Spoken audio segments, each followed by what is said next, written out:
Okay, I'm getting into something new these days. It's called biasing and like adjusting your amp. I have the SA-1010. This is like one of the last monsters as I would see it, but it's not a 70s monster, it's an 80s monster, and this thing is full featured. A couple things. First of all, it works just fine. It has this Class A computer drive circuit. What I want to do is I want to bias the amp. I've also noticed that this frequency is a little bit off from where it should tune. Like it usually I have to be up a little. I don't have an antenna hooked up right now, but this is off, and then this little pointer is off. So what I did is I downloaded the service manual from Hi-Fi Engine, and sure enough, I printed out 4 pages here that talk about biasing and adjusting the amp. It shows the test points. There's also AM and FM adjustment. I'm not going to be touching all of these. I'm not just going to haphazardly going in here and start messing with stuff. But my guess is all I need is to find the one FM trimmer to center the frequency. And then there's actually then one trimmer that has nothing to do with the actual tuning, but just the dial there so that it's exactly straight on. Because this is 40 years old, I think things have drifted. The manual calls for 2 6.7 ohm resistors, which are going to go into the speaker terminals. And I need to have a voltmeter. So I have all that ready, and we're going to get started in a moment. But first of all, I'm going to let this warm up for about 10 minutes and just let it go for a little bit so that we're not going into it cold. Here's the issue with the tuner. And again, it's kind of a moot point, but I want to see if I can get this right. First of all, this is like 96 point something. 95.9 is the station, but it does not actually come in stereo until you put it at 96. So something inside is not tuning right. Nothing comes in stereo unless you're up a frequency. So that's kind of the issue there.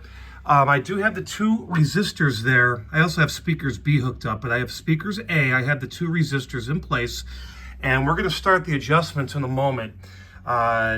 There's a couple potentiometers there as well as there, and let's see what happens. Okay, following the first step, I've put the jumpers in place, and we're going to be doing the left load impedance adjustment. This would be probably the protection circuit, and this is going to make sure that the unit always stays healthy if you hook up the wrong speakers or if the protection circuit has an issue. But I had to put a jumper between this point and the chassis.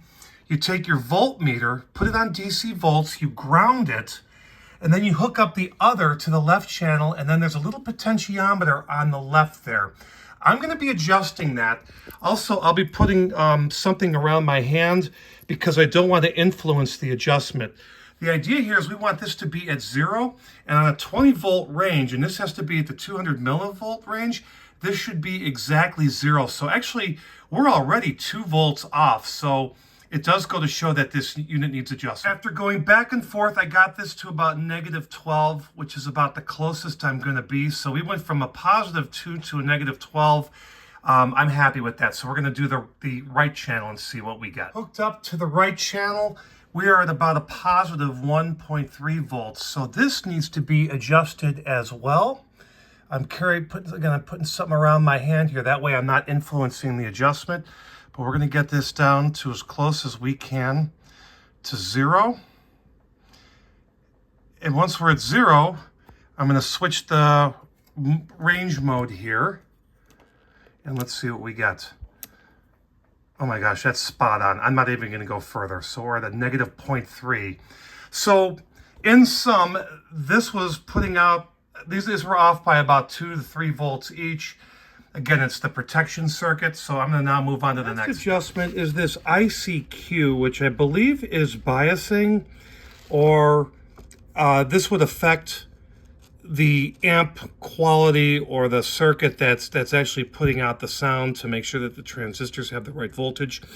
Right now, for the left channel, I put the probes on TP1 and TP2, and then there's a variable resistor, which needs to be turned counterclockwise and then brought up to 8 to 12 millivolts.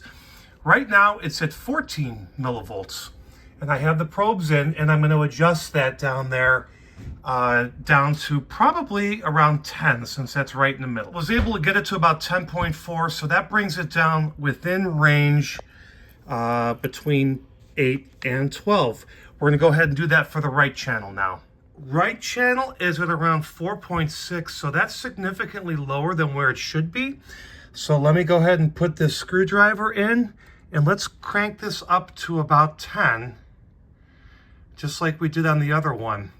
Now I'm sure these are off because of capacitors. Should the unit be recapped? Probably. Will I recap it? No. And will it change in a year or two? It probably will. Anyways, right now I'm at 10.5. The other one was at 10.4. So now we significantly got these now in range to where they should be per the instructions. So I'm going to go ahead and move on. Okay, I found the potentiometer to get this meter to be exactly at 96. We're going to start with that. That is right down here. Kind of hard to see. Sorry for the crappy camera work, but I got it in the spot. We're now going to adjust this so it's exactly 96. Again, this is just an approximation, and as long as it's better than where it was, I'm happy. And now if I move this up to, like, let's just say 98, this should be approximately 98. That's halfway between. So anyways, that just, again, was just a little bit of an adjustment to get that right. Now we have to get the stereo beacon to tune in so that 95.9 actually comes in stereo, not 96. We're going to start with this top one right here, which is one of the FM adjustments. And what we're going to do is tune this to the exact frequency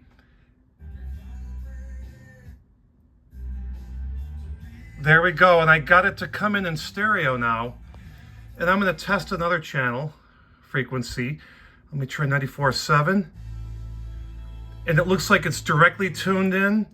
And let's try one more. Again, I'm not looking for perfection, because if you're going to do this exactly, you're going to have like an oscilloscope and you're going to be feeding this all sorts of frequencies. I just want to fix this so that it comes up right. There we go, 101.1, that's exactly right. And we're in better shape here as well.